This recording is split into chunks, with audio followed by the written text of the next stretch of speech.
Hey, everybody. Welcome to episode 2 of Kurt's podcast. I am Kurt Wookert Jr., and I very much appreciate all of those who will like, subscribe, and hit the alert bell. I'm going to need you, first of all, before we kick any of this off, I'm going to need you to do one thing.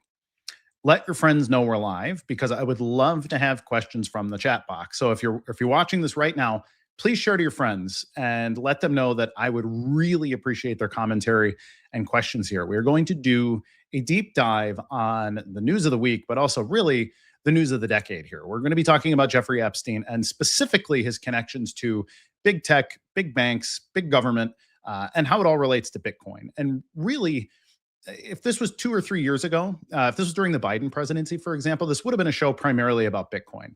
But because Jeffrey Epstein has been so successful at getting his ideas rooted into the pillars of power, and ultimately because Donald Trump has made himself the Bitcoin president, and because so many people in his administration, deep in his administration, seem to have really deep ties specifically to Jeffrey and his networks of power, there's a lot to go into. And so this show might go long. I hope it doesn't go too long, because I am admittedly fighting a little bit of a cold.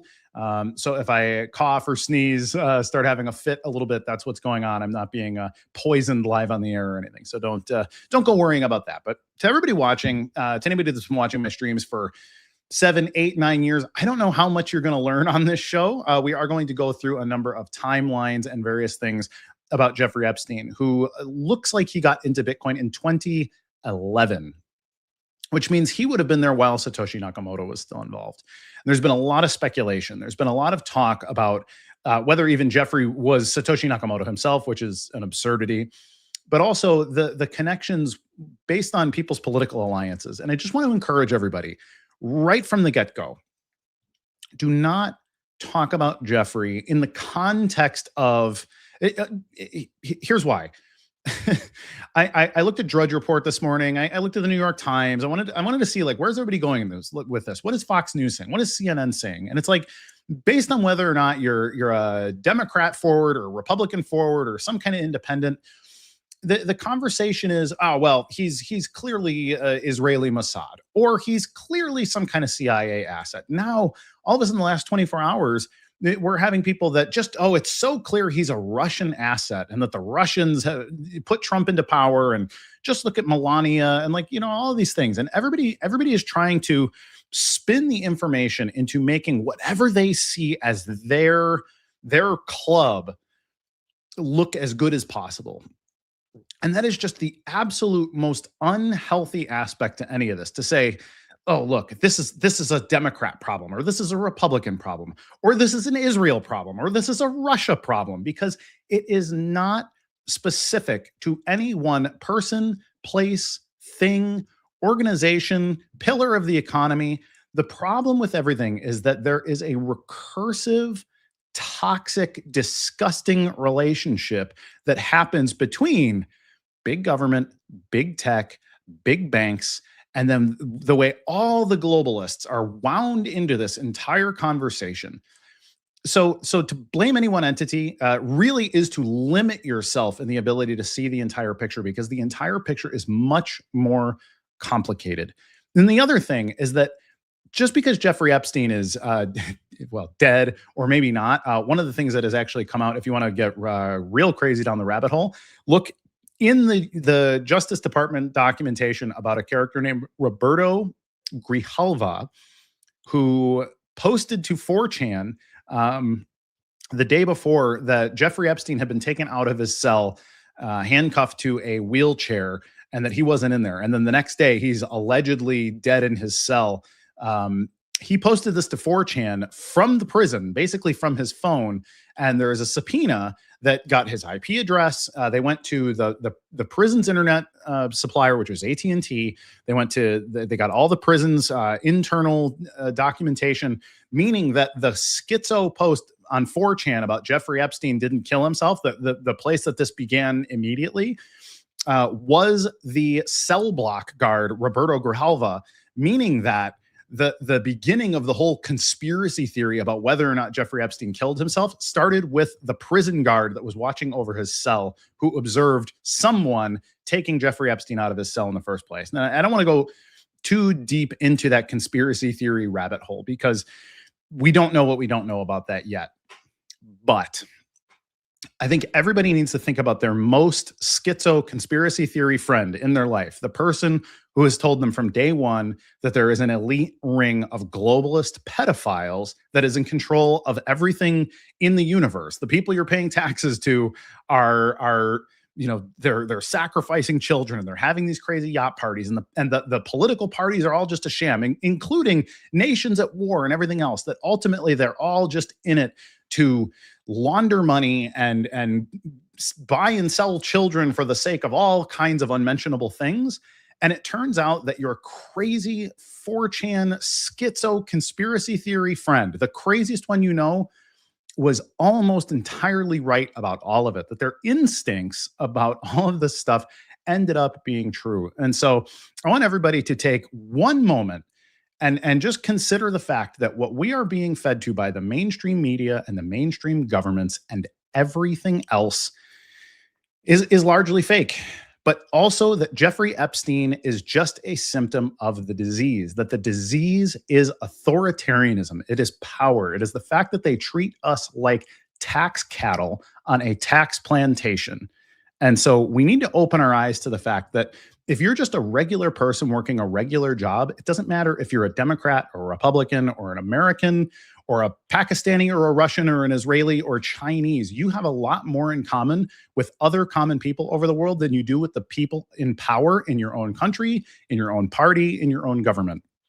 And so I actually wrote about this, and I want to share, starting with,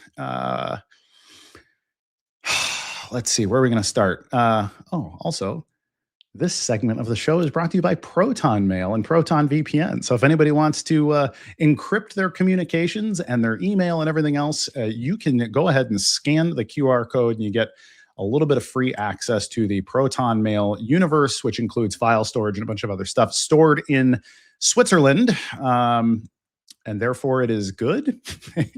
So let's do a little bit of screen share here. And I just want to show you how early some of this stuff was being talked about by the people who know. And so let's take a peek at my screen just real quick here. So if you notice this post was a tweet. It was posted from Twitch app, and it was posted in June of 2020. And I talk about Kleiman, Ira Kleiman, funded by iFinex and Tether. Reinhardt, Bruce Reinhardt, the judge that was overseeing a portion of the Wright Kleiman lawsuit, personal and business ties to Jeffrey Epstein. In fact, Bruce Reinhardt was prosecutor until Jeffrey needed a defense attorney, where at the time, then Bruce Reinhardt stepped down from his position as a Florida federal prosecutor to represent Jeffrey Epstein as part of his defense team.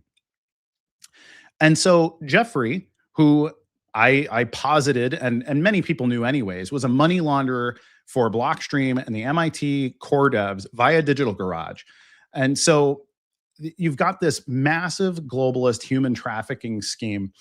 And I just want everybody to see that this was obvious if you were paying attention early, that this is the kind of crap that was going on. That was very obvious if you were paying attention to anything other than number go up and, hey, big things coming, big number go up on BTC.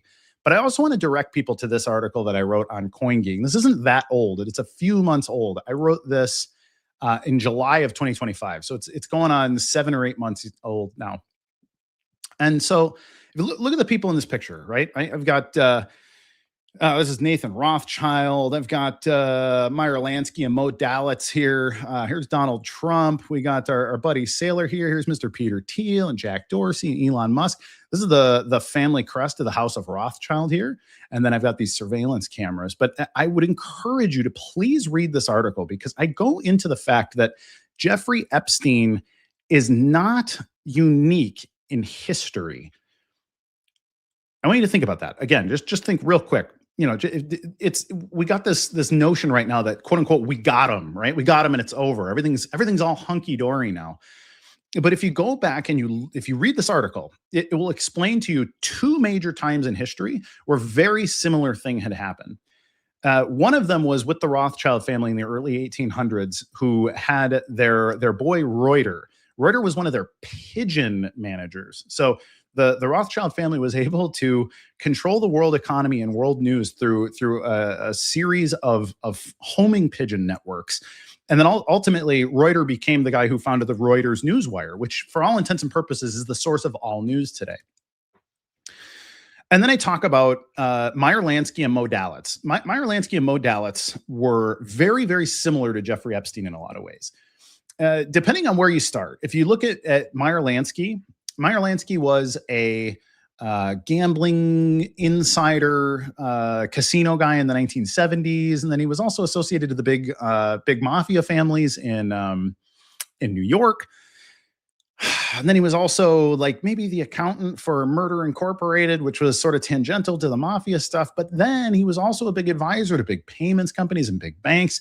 Then he was also running computer terminals for the Federal Reserve Bank. And he was involved a little bit in the Nixon discussion about the end of the Bretton Woods Agreement, which is what got the US off of the gold standard. And so he was running a terminal that was aware of cash flow, which allowed him to front run whatever was going on with inflation or whatever else, starting in the pretty early 1970s. But he also was a guy who had direct communication with Mossad and the CIA. And what he was pitching to them, and ended up going all the way to the US military, was the fact that you could social engineer and you could brainwash people using not just LSD. He was involved a little bit in the MK Ultra related stuff, or the stuff that became the MK Ultra experiments with LSD, but also in the management of blue light, with the way that sound can hypnotize people, the way that you can take people, create time dilation, have people not even aware of what's going on, and basically using both big brainwashing but small brainwashing techniques, and then how to utilize that through television networks and all kinds of other things. And again, this is the 1970s. But he brought on a protege that was in the digital cash space, a guy named David Chaum. Now, for those of you who are into crypto history, David Chaum was the creator of eCash. So a lot of the predicate stuff that went into becoming Bitcoin came from the group of cypherpunks. David Chaum was a significant cypherpunk, and he had a direct relationship with Myer Lansky. Myer Lansky sought him out and then took a lot of his ideas and talking about how the Federal Reserve System works and how fiat currency is able to modify people's behavior along with all these other things, and influenced and pushed for the Chaumian eCash project to be utilized as part of their games. And so that sounds quite a bit like what we've seen with Mr. Epstein, is that Epstein saw Bitcoin, in the cradle, and he reached out and started to get himself real cozy to as many of the Bitcoin developers as possible. And I think there's a lot to learn about his relationship with Austin Hill. Going through these documents, and I have spent the last 4 days digging and digging and digging through documents, confirming the stuff that I saw across X and some of these other posts. So if people are linking to things, I'm making sure that the links are valid. And I think it's pretty obvious that Jeffrey's relationship with guys like Adam Back don't seem particularly deep. His relationships with Jeremy Rubin and some of these other characters don't seem like the most clear connection. But the most clear connection, the thing that stood out to me harder than any other connection that I saw, is his relationship with Austin Hill. They're social. They both address each other directly. So sometimes Austin solicits Jeffrey, sometimes Jeffrey solicits Austin, and they're very happy to talk to each other. They're always very happy to play catch up and then introduce each other both directions. And for those of you who don't know who Austin Hill is the mastermind of Blockstream. Okay. It's not Adam Back. Adam Back is a fall guy. I have always said Adam Back is a puppet. He is the luckiest man in Bitcoin. And the reason is that Satoshi Nakamoto reached out to Adam because of Adam's Hashcash project. Satoshi was something of a source stuffer. So Satoshi would come up with an idea. He would scope it out. He would say what it is. He would explain why it's going to work and all this stuff. And then he would search for references to back up his presumptions, which is a little bit of a weird way to work. But that was how he did it. And so he needed somebody that he could attach to proof of work. And because Adam Back had done some work in that space, he reached out to Adam Back and gave him an early copy of the Bitcoin white paper and asked him a couple of questions and then asked if he could be referenced in the paper. And Adam has turned that into being the CEO of a multi-billion-dollar corporation in the Bitcoin space, or at least in the BTC space. And I think when you look at what's actually going on, Adam, if you even just look at Adam's posts, and basically Adam talks about, I'm going to take a punt. I'm going to buy some BTC. Like he's just basically talking about finance all the time. He's talking about BTC as something to buy and hodl and whatever else, right? Even though he's supposed to be this legendary coder, cryptographer, cypherpunk genius, but all he's doing is talking about TradFi and fiat prices. And so I think that's very indicative of the depth of Adam Back, is that there's not a lot going on there. And it's because he is a figurehead CEO. In reality, if you look at the most influential people in the Blockstream space from a technical standpoint, especially in the most crucial era of Bitcoin, it was Gregory Maxwell. So if you look at where Bitcoin is going from a technical standpoint, I can't think of a single instance where Gregory Maxwell's opinion did not become the official opinion of Bitcoin Core.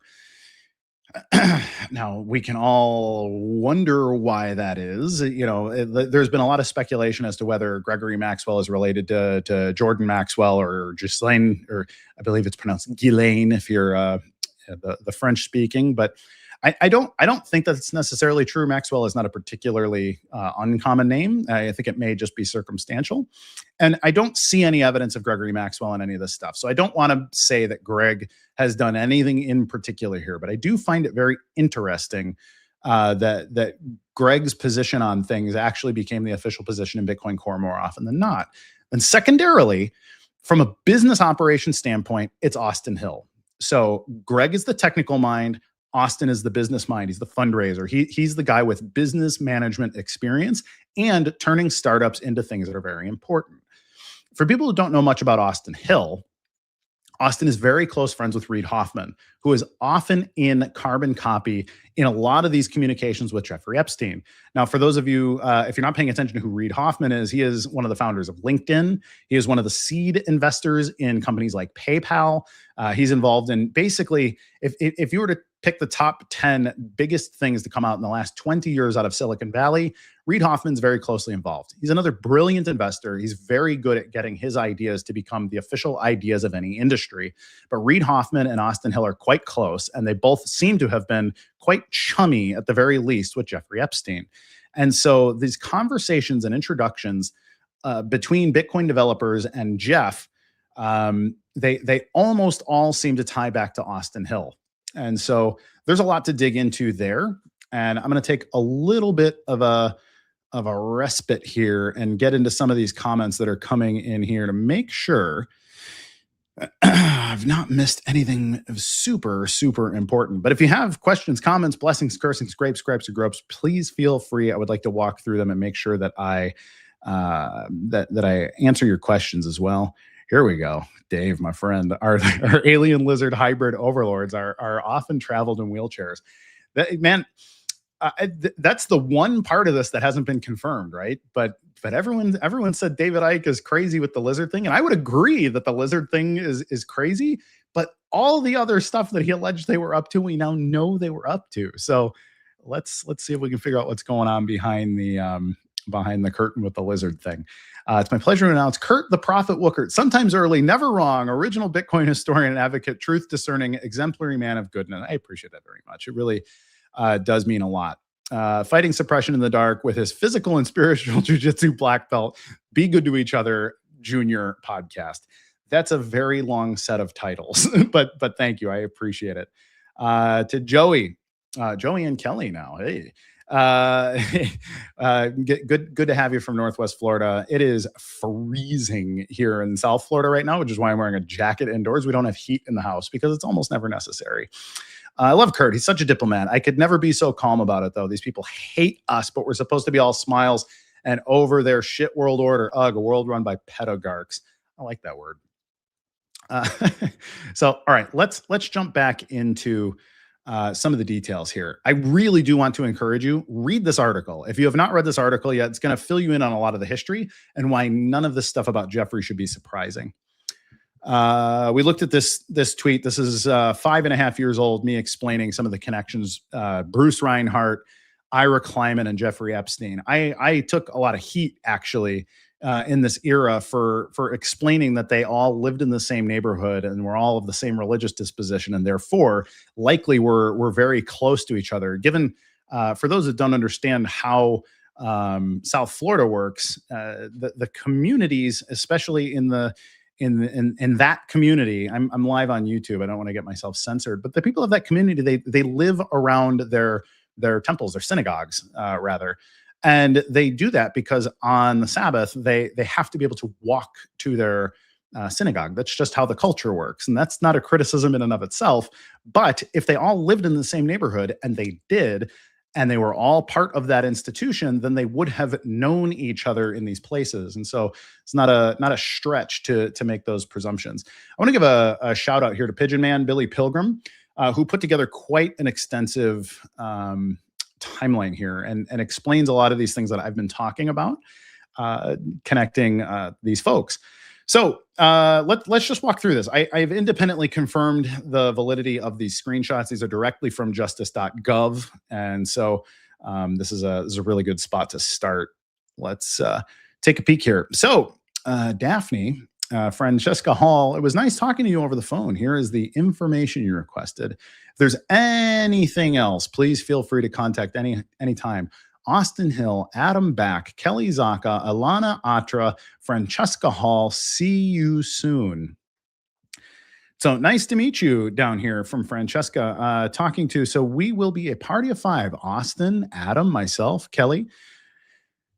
We would like 4 rooms. Kelly and Elena don't mind sharing a room with double beds. If possible, that'd be great. And, blah, blah, blah. But while I wanted to give Mr. Back a little bit of a pass, I don't think it's extremely obvious that Adam Back was up to anything that was deeply nefarious, meaning the disgusting parties that happened on Little St. James Island, the Epstein Island. But it is obvious to me that there was more going on than Adam wants to discuss. Adam has made it very clear that, it was just seed round talking. We didn't do anything. But I also want to point out that in 2014, it was pretty well known amongst anybody that would be raising money or talking about these things that Jeffrey Epstein was already a convicted child sex offender, and you should have known these kind of things before going on a trip. By all means, share a phone call, share an email, introductions and that kind of stuff. But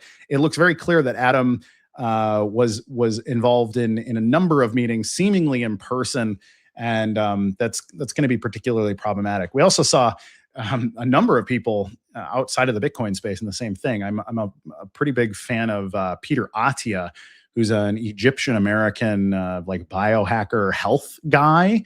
And looks like he's doing the same thing right now. He's out there saying, "Oh, hey, yeah, we shared some conversations. I never went and met him. Well, I met him. I did go meet him at his house once, but I didn't go to the island." And so there's a lot of backtracking on this kind of stuff because obviously it's career suicide and it's no good for anybody.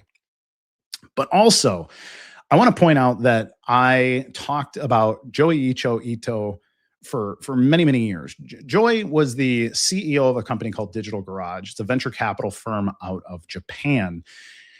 And when Jeffrey became unable to donate money directly into certain projects, he started to launder that money through Digital Garage. So he would give the money to Joi.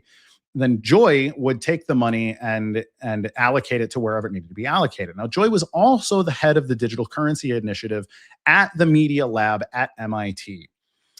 And then for anybody that's, if you're not crystal clear on MIT's role in a lot of these things, MIT and Stanford. So MIT is your East Coast and Stanford, your West Coast. These are bases of operations that are used by military intelligence and the CIA on a very regular basis. If you want to look at MK Ultra, if you want to look at some of these crazy experiments that happened, people given LSD, basically brainwashed, all kinds of military experiments related to not just brainwashing, but even things like astral projection, some of the crazy stuff for crazy spycraft kind of movies and things that you would think are very obviously false. They sound like science fiction, and they were not. They were very well funded. They were worked on for a very long time, and they were worked on at places specifically MIT and Stanford, and probably other places that we don't know regularly. So the fact that Joi Ito was connected to Jeff, and then also laundering this money into this Bitcoin project at the same time is very, very damning in and of itself. And so here's to Jeff from Austin Hill. Okay, Austin Hill, again, co-founder and the business mind behind Blockstream. This is in 2015. Saying, hi, Joi, or hey, not hi, not hello, hey, very, very social, hey. We are down to the wire on the closing round. We are 10x oversubscribed on an $18 million seed round. And Reed at the last minute told us to bump your allocation from 50K to 500K. So this is causing no small amount of headaches, but redacted.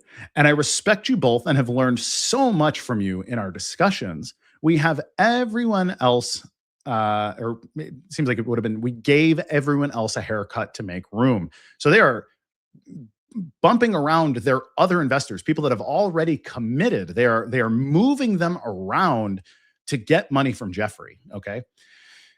Where should we send the docs? The best CFO in the game, Hammy Hill, is running the deal for me and is CC'd on this so he can lock down the paperwork with the suits. Looking forward to sitting down face to face again soon. So here's what we're looking at here. This is Austin Hill soliciting more money, letting the rest of his cap table, which if you look at the cap table of Blockstream, especially in this era, we're already talking about AXA Global Insurance, the biggest insurance company in the world. We're looking at the venture arm of the Chicago Mercantile Exchange, the CME Ventures wing. We're talking about Digital Currency Group at this point, which Digital Currency Group also has all kinds of its own connections, especially with Lawrence Summers. And so we're talking about major people that Austin has had to reach out to and say, guys, I'm sorry, I have to reduce your allocation because we have an investor that is more important than AXA, than CME, than Digital Currency Group, and it's Jeffrey Epstein. Okay, so the concessions being made here for Jeff are considerable, and also, again, very, very chummy. And so if you get down a little deeper here, we get into the people that ended up actually being funded by some of this stuff. And ultimately, we did see a later email that occurred where they're irritated about Jeffrey also investing into Ripple Labs and what's the other one? Stellar Lumens. Mr. Jed McCaleb, the guy whose face nobody can seem to find on the internet. So here's what's actually going on here. And there's a very scary thing about this entire conversation. I'm gonna go back to full screen here so I can talk to you. The scary thing here is that Jeff was reaching out very early, as early as possible. He was looking for connections, similar to Myer Lansky, looking for connections to connect his globalist banking interests with the future of money, the cypherpunks, and all these things, making sure he had all of these things on lockdown. And so the fact that Jeff was involved in 2011 Bitcoin and then reaching out as early as possible to be a venture capitalist, I've said from day one, for anybody that's read, I mean, go ahead, just like read Hoffman and Peter Thiel and stuff. They have books, they have podcasts. They tell you how they think. They want to get their hands into things so that they can guide the future They want to be the people to say, hey, don't go do it this way, do it this way. Put a little spin on it. Let me introduce you to my friends. It's all about networking and control. And that's not necessarily a nefarious thing. If you're a good businessman, of course you'd want to have control over these assets. But the fact that it was known that this relationship with Jeffrey was so nefarious and that he was such a, at the very least, toxic individual, but plainly just an evil individual, I think is that much more telling, first of all. And if you look at the way this went, that Jeffrey was looking for money to go into Blockstream because Blockstream had pitched itself as the controllers of Bitcoin. They were saying, if you invest in us, you're investing in significant players in the BTC space. These are the people that actually influence the repo. Again, like we're talking about Peter Wella, we're talking about Gregory Maxwell, we're talking about Matt Corallo, and some of these other people are very significant players in the core ecosystem. And then the only other place where there were significant players in the core ecosystem was at MIT. And this was after the sort of shuttering of the Bitcoin Foundation. The Bitcoin Foundation fell apart very quickly all of a sudden. But I've also, just based on the way things went with Bitcoin Foundation, looked to me nefarious because everybody was involved early. People liked Bitcoin Foundation initially. And then all of a sudden there was a big narrative shift. And when that narrative shift happened, all of a sudden, people scurried out and made their way to one of two places. At the time, it was MIT Digital Currency Initiative and Blockstream. And then when they were in both of those places, there's Jeff investing in both places. And so I find that very, very interesting, to say the least. And so let's take another peek here at... Add to stage. There we go. So, as this is from Joi Ito to, let's see, Epstein funds Bitcoin core development at MIT Media Lab. Epstein and Joi Ito, who together invested in Blockstream, begin to fund Bitcoin core development at a time when the existing Bitcoin Foundation blew up. Is a big win for us. So that's also relevant, is that Digital Garage was also an investor in Blockstream. So for people that like to say that there were no direct connections between Jeffrey and Blockstream and that money didn't happen, you have to remember that Jeffrey was at the very least an LP in Digital Garage, and that money that coming from Digital Garage was also coming out of Jeffrey's pockets. And so he talks a bit about here that, and this is fascinating, the way that Bitcoin is organized currently is that there are 5 core developers and around 100 contributors to the core code. The 5 core developers are like Linus Torvalds of Linux. They decide that changes are made to the core code, or what changes are made to the core code. One of the 5 is the lead developer, Vladimir, and one is the chief scientist, Gavin. Gavin, Vladimir, and Corey, an important contributing developer, were being paid out of a nonprofit organization called Bitcoin Foundation. A few weeks ago, it blew up when one of the board members declared the foundation bankrupt. Many organizations scrambled to step into the vacuum created by the foundation and, quote, take control of the developers. We moved quickly, talking to all the various stakeholders, and the 3 developers decided to join the Media Lab. This is a big win for us. Okay. So people will tell you, and I've had lots of people tell me, and I mean hundreds. I've had Gregory Maxwell tell this to me through accounts on Reddit and X. He's made posts about, everybody's saying Kurt's crazy, Kurt's lying. There is no way to control. Nobody could even attempt to control. And so what this shows is that at the very least, the people that were funding the hijacking of Bitcoin were doing it purposely and with intent and with deep planning for the purpose of controlling Bitcoin. They wanted to hijack and control Bitcoin. They wanted to be the people pulling the strings of the network. And everybody must recall that that's exactly what the Bitcoiners said was happening. Okay? So when you look back at the early conversations, the Reddit threads on our Bitcoin, or if you look at the Bitcoin Talk forum and the debates that were happening in 2014, 15, 16, 17, all the stuff that led up to the split of Bitcoin Cash from Bitcoin Core, it was the big blockers saying, you guys, you have buddied up to predatory venture capital, and that venture capital is from the big payment space, the big bank space, and the big tech space. And what they want is to brick Bitcoin. They want Bitcoin to become unuseful for payments.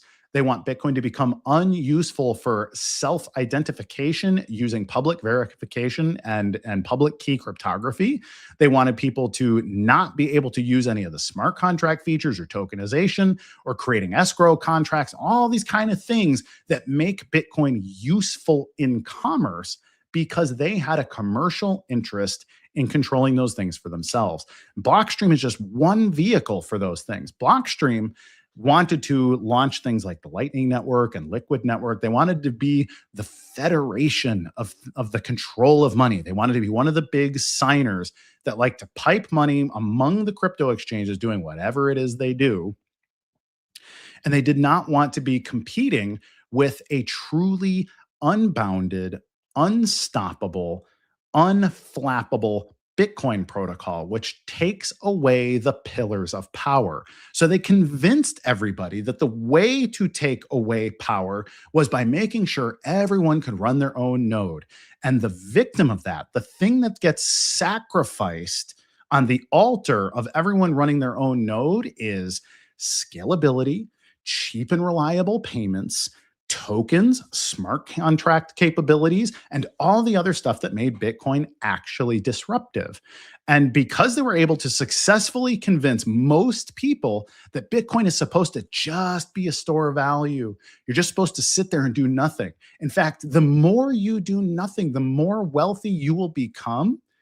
That's the bait and switch. That's the pacification of the libertarian, the free thinker, the alpha male or the sigma male that says, I am capable of doing business without third parties. I am capable of building something that cannot be built in any other way because of the power of Bitcoin. They shut those people off with fiat currency profit. And it's no coincidence that one of the other major investors in this group is the iFinex Corporation, which is the parent company of Bitfinex Exchange and Tether. And so if you look at how this all works, Tether has become what I like to call the Tetheral Reserve Bank. This is the Federal Reserve of the crypto economy. And what they do is they inflate the currency at will. They take other people's money. We know for a fact that it has at many times been almost completely uncollateralized. They pump the numbers out, then they pump the number up. They wash it out on retail. They take the actual fiat currency of retail. They make their books all balance out, and then it all comes out in the wash. And now they're a big profitable company again. And so it's not a bad scam, okay? Admittedly, the engineering going into it, that's great. That's the way that the Federal Reserve Bank works with Bank of America and Citigroup and all the rest of them to launder money in and out and make themselves look like the hero of the day consistently over time. And they're just so nasty about it, right? Because you can't get to the bottom of it unless you can see the whole picture. And it's really, really difficult to see the whole picture. You have to be paying very close attention. And the problem is that paying attention, someone like me who has paid attention on purpose since the beginning, because I actually cared about not only what Bitcoin is for, but I wanted to know what was Satoshi's real vision for Bitcoin. Who was this brilliant creator, this mysterious man who gave us this tool that allowed us to get around big banks, big tech, big government, to ultimately hold them to account and to give people the reins of power in the global economy. Well, of course they're going to subvert those things. Of course, we should have expected it. Every single legitimate Bitcoiner expected social engineering attacks, and for the members of the cabal of big banks, big tech, and big government to put their money into things to make sure that Bitcoin remained undisruptive. And they did it very, very successfully. And so just write this on your heart. Take a note. Remember this, that the big blockers, the people who told you that this is what was going on, that's who was right. And that's who was right the entire time. And now when the influencer types, your Peter Thiels and Reid Hoffmans or your Michael Saylors or whatever your Bitcoin treasury companies are, when they're telling you that, oh, Bitcoin was designed to be this incredible store of value, and of course you have to have some, you have to keep buying retail, make sure you go buy strategy stock or all these other things. Remember that it's those people that took away your sovereignty. They took away the ability for Bitcoin to make you powerful. And now they are asking you to invest in their companies as a little bit of respite. Here's your opportunity. And it reminds me of the old adage that what the government does is they will break your legs and they will give you a wheelchair for free as long as you vote for them. That's the exact same thing. They're giving you back third-party managed tools that they control, that they profit from in exchange for your access to what they call the Bitcoin network. When in reality, you actually have the real Bitcoin, the thing that said no to all of these changes, resisted with their nodes every time this came up. That's BSV. That is the BSV blockchain. We're the only people that consistently said no to malicious or short-sighted or ridiculous changes to the underlying protocol. Let's take a little rendezvous over here. Whoop, that's the wrong button. And here we go. So this is really interesting.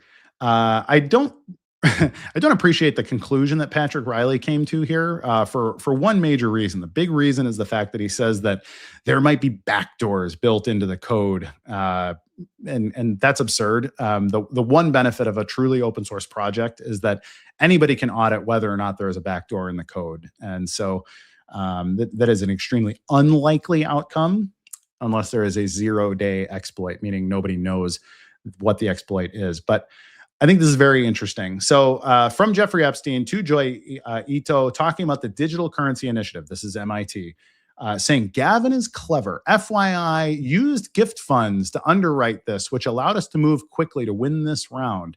And then from Joi, I think back to Jeff. As Bitcoin and digital currencies have started to become an important trend, the Media Lab has launched an initiative. I wrote a blog post on why I think blockchain, Bitcoin are like the internet. Interesting. The way that Bitcoin is organized currently, there are 5 core developers. Oh, this is that same conversation again, but highlighted. This take control and getting people to join the Media Lab. So again, the purpose, the reason for this was control. I'm going to point you at this. This was the next really good piece that I think was fantastic, and it's another angle. So Brock Pierce. If you look at Brock Pierce, famous for being the kid in the Mighty Ducks. There's some conversation about whether or not he is himself into child human trafficking, lives in Puerto Rico, and some other things. But Brock Pierce was the founder or co-founder of Tether, Bitfinex. He's an early investor in Blockstream, and also had close relationship. So his reputation already in tatters after his 2018 conviction for procuring minors for prostitution, spiraling further out of control as outlets and reporters, including the Huffington Post and Wired and others, uncover more and more juicy details about his salacious lifestyle. So he reaches out to Al Seckel, serial scammer and illusionist who's been dating Ghislaine Maxwell's sister Isabel for years. Epstein tasks Seckel with what he presumes to be a relatively cheap and easy job: wipe the internet of his sins. He wants to delete information, which would be a big problem in a Bitcoin-controlled world. So let's get into some of this stuff. Talking about, so Jeff to Al Seckel, dear Mr. Epstein, I think you should consider reimbursing the foundation for the cost of the so-called Mindshit conference. It was without a doubt the worst meeting we've ever funded. Murray, though, I thought under instruction, no PowerPoint rolled out. His boring, many-time heard lecture. 3 people actually slept through it. Paul talked about aid to Africa. This is a terribly written email, by the way. And yeah, talking about some of their comings and goings here. But let's get back. Jeffrey, I figured I'd send you the fund I'm working on with Bill Elkis's firm. Would love your feedback. So some of these people from Brock Pierce. So here's Brock soliciting Jeffrey for more of some of the stuff that's going on. And I found this really interesting here. So if you look at the relationship between Seckel and Jeff, which is old, and the connection to Brock Pierce. Brock Pierce, again, one of the main players in the Tether Bitfinex ecosystem, also a major player in the EOS ecosystem. And yeah, really, really interesting stuff going around. But this is a really good piece. I'd encourage you to read all the way through this in your own time. And then getting into some of this other craziness, this conversation with Brian Bishop. So Brian Bishop is another significant core developer. And I'm going to take a moment here and answer a couple questions. Wasn't DCG firmly on the big block size of the block size war? They were officially. They were the organizing party of the New York agreement and maybe also the Hong Kong agreement, now that I think about it. The problem is they were invested in both sides. So they played much like the old playbook. They're invested in both sides and they would profit no matter the outcome. And actually, if you look at some of their backroom conversations, a lot of the backroom conversations show they didn't really care at all. They assumed the big blockers would win because the big blockers had much more what they thought of as Bitcoin focused ideas, that their ideas were better. And I agree, obviously, but they basically were betting on the horse that they thought would win. So I don't think that there was an ideological aspect to their advocacy in the space. It's kind of the same with like Coinbase and Kraken. We're both also big blockers. And as you look into it, one of the last things we're going to look at is actually the Epstein connections to Coinbase and some of those other things as well. And so let's see. And I'm going to keep taking messages here. Oh, James, I just realized that your profile pic. Hi, Jimmy. What these guys did to steal humanity's evolutionary step is one of the most disgusting things I've ever witnessed or heard of through history. It really is. Unfortunately, it's just the fact that you've heard of it. If you were paying more attention to other aspects of things, like we're Bitcoin people, right? Me and you are focused on the Bitcoin economy. But if you were focused on some other aspect of the economy, you'd be seeing these tentacles too. And it's unfortunate, man. We live in a giant zoo in a lot of ways, and it is very, very unfortunate. But I just want to point out a couple of these other things. So this one's a little bit of a spin here. So Brian Bishop, core developer, core contributor, not a huge one, but people know who Brian Bishop is.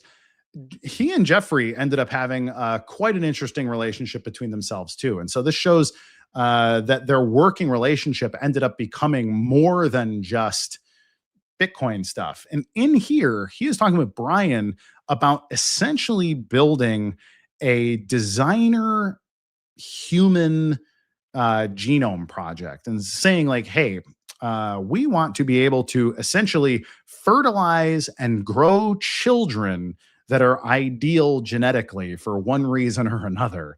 And I think, first of all, that's terrifying, especially now knowing what Jeffrey was doing with children. And it's not just prostitution.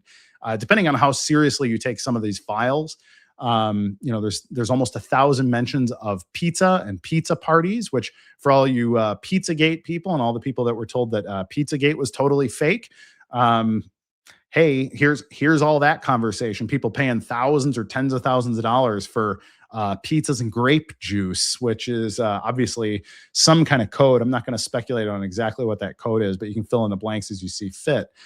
And so Brian Bishop working on potentially an investment, again, with Austin Hill, talking about making a designer baby project. So here's Brian pitching Jeffrey for funding, but they're having some back and forth. Fun talking today. Lots of good ideas and ways to follow up. An idea stuck in Brian's head, meaning this was just one of the conversation points that Austin is pointing out. If you're serious, then we should set up some secure communication, because the email is not a problem, or is a problem now. I'll let Brian pitch you on a way to have total deniability. So here, Austin very specifically knowing that Jeffrey is a completely toxic person to be working with, but they want to do business with him anyways. Brian showing his deck about a designer baby project with this human trafficker of children. I have talked with Austin again, and we have a series of questions about how serious you are wanting this and what the ground rules are for me even exploring this with you and getting to next steps. Most of these questions are around your requirements for secrecy and privacy specifically regarding reputational risk and also financial involvement. I think there would also need to be some understanding about goals and feasibility of different results. I think one way this could be done is under the banner of my Designer Babies project. So, so there's something else going on. The Designer Baby project is the palatable version of whatever they're talking about. Since the other deliverable is similar and shares many of the same procedures and lab requirements, this might offer a sufficient level of deniability. I propose another call Monday in the afternoon to discuss these issues. Please propose a time.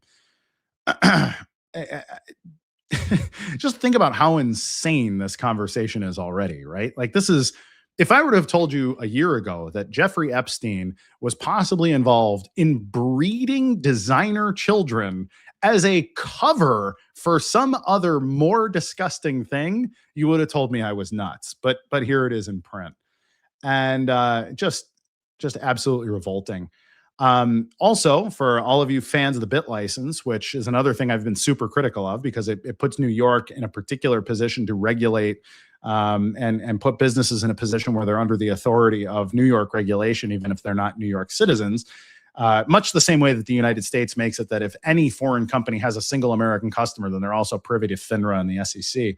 But talking Jeffrey, bringing in Ben Lansky, who was one of the key people involved in building the bit license, which was another, well, here's Jeff liked Lansky. He must have been a nice guy.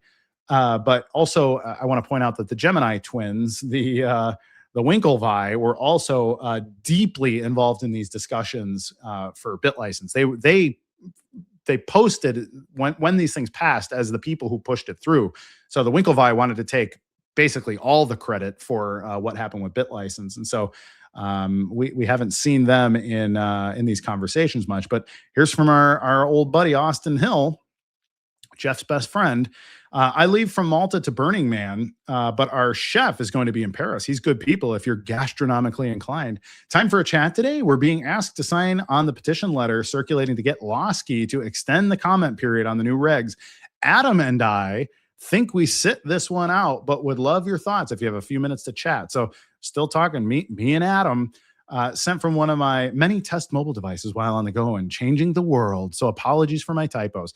Feel free to use my name with Bobby. Yes, maybe Malta, or you guys meet in Paris. So that's Adam Back and Austin Hill gallivanting around the world with Jeffrey Epstein, specifically influencing regulation in the Bitcoin space to make Bitcoin what they wanted it to be, which is a custodial asset that they control. And our friend Brian, Brian Armstrong, the most disappointing man in Bitcoin, in my opinion, claimed to be Bitcoin only. He's a big blocker. He's going to fight till the end. And now he runs the biggest shitcoin mill in the universe. Here we go. Mr. Epstein's traveling while he's away. Can you send me papers on the proposed transaction so I may review them before I present them to him? From Darren Indike. Darren, do you still work with Jeffrey? And if so, we're interested in buying the LLC below that we used to make this Coinbase investment. We did this investment at a $400 million valuation. The company just raised money at 1.6 bill, and we would be willing to buy the position from you at a $2 billion valuation. We would pay $15 million for this $3 million investment. Let us know if there's any interest. And yep, Darren, here's my information about the financing from Coinbase's lawyers. When we figure out which LLC will be making the $3 million investment, we will have them change the name of the investing entity.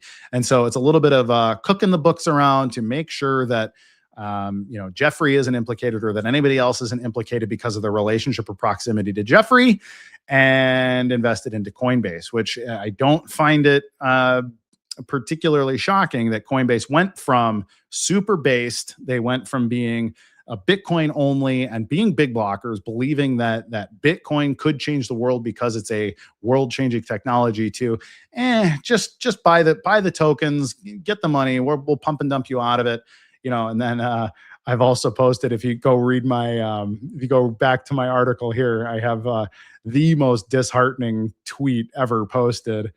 Here we go. U.S. Army sponsored by Coinbase. So if you ever thought that Coinbase was maybe a disruptive entity and wanted to give you the opportunity to put a little pressure on the state, no, they're an official sponsor of the U.S. Army parade. So good times, everybody.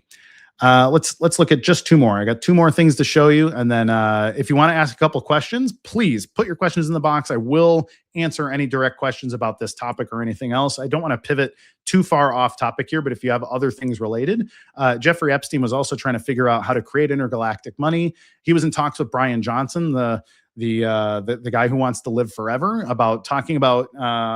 Basically, Jeffrey wanted to figure out a way to copy his personality into another body so that he could go on forever, and some other crazy stuff. So if you want to ask any other questions, I'm pretty up on the Epstein dump at this point.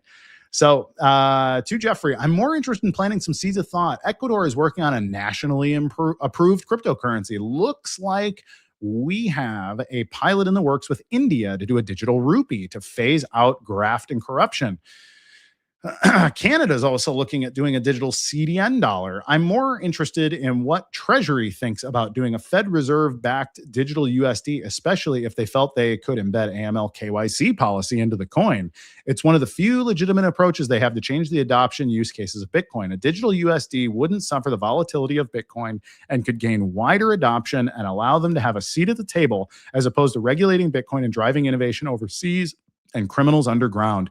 Any insight on this would be great. P.S. Still thinking about coming to Malta after Moscow?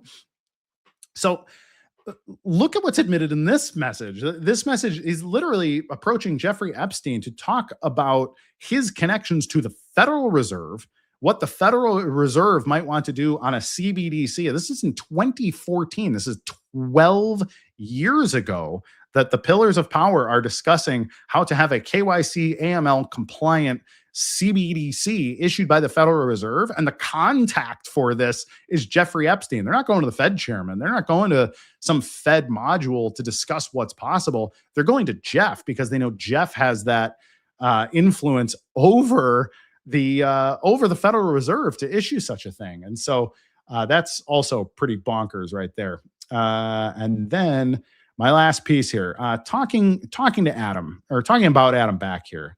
So I'm going to open up, I can't open it in tab there. So Adam back, I'll just start here. So Adam posted on the 1st, this is 2 days ago. It says in 2014, during Blockstream's seed round investor roadshow, the company was introduced to then MIT Media Lab director Joi Ito. Subsequently, Blockstream met with Jeffrey Epstein. So not me, he's saying Blockstream met with Jeffrey Epstein. Who was described at the time as a limited partner in Ito's fund. That fund later invested a minority stake in Blockstream. A few months later, Ito's fund divested its Blockstream shares due to a potential conflict of interest and other concerns. Blockstream has no direct or indirect financial connection with Jeffrey Epstein or his estate. Very interesting, because there's a lot of Austin Hill saying, hey, me and Adam had a great time. Me and Adam would love to talk again. Me and Adam want to get coffee or something in Malta, which is where Adam lives, by the way. So let's take another look at this. You know, we saw this one in another spot, but my investment in your deal will be made through Joi Ito Investment Co. When do you expect papers? Now, remember what I said about Digital Garage? I haven't checked this actually. Blockstream. Let's check you guys out real quick. Blockstream store. I don't want the store. Let's go back. Blockstream.com. Developers, company, support, products. Oh, they've recently changed their website, or sort of recently. Core values. Let's see. Does Digital Garage appear on here? Digital Garage.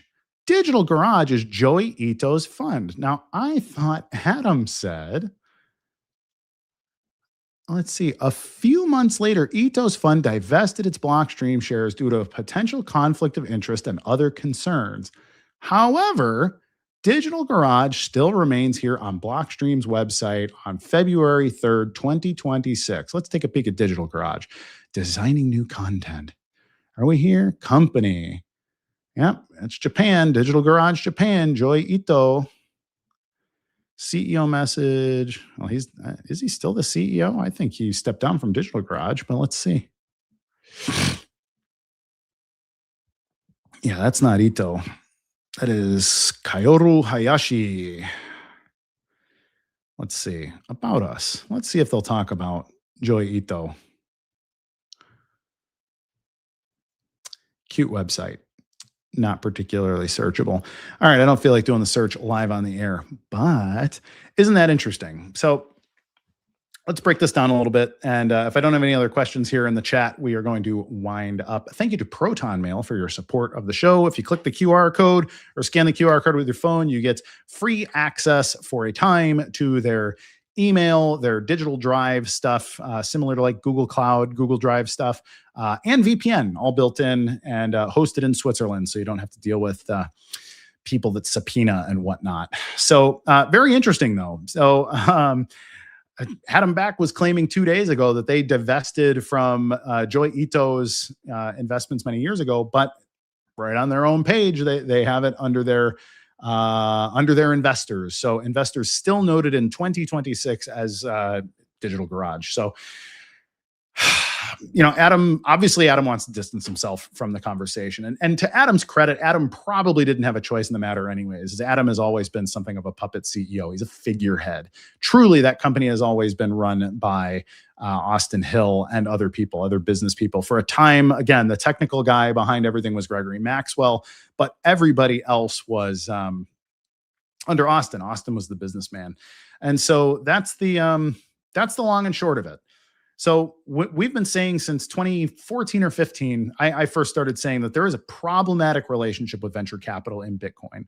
The fact that the companies that Bitcoin was designed to disrupt are the companies that were investing in the control of Bitcoin core developers was at the very least a curious conflict of interest. And I was called a conspiracy theorist at first. And then when I resisted the change and then became a Bitcoin casher and then a Bitcoin SVer, I was called a scammer, that I just wanted to trick people into believing that some other fork was the real Bitcoin. When in reality, what we were doing was resisting the insane takeover of Bitcoin, the hijacking of Bitcoin. And so I want to encourage you, go back and read my article. Read Hijacking Bitcoin by Steve Patterson and Roger Ver.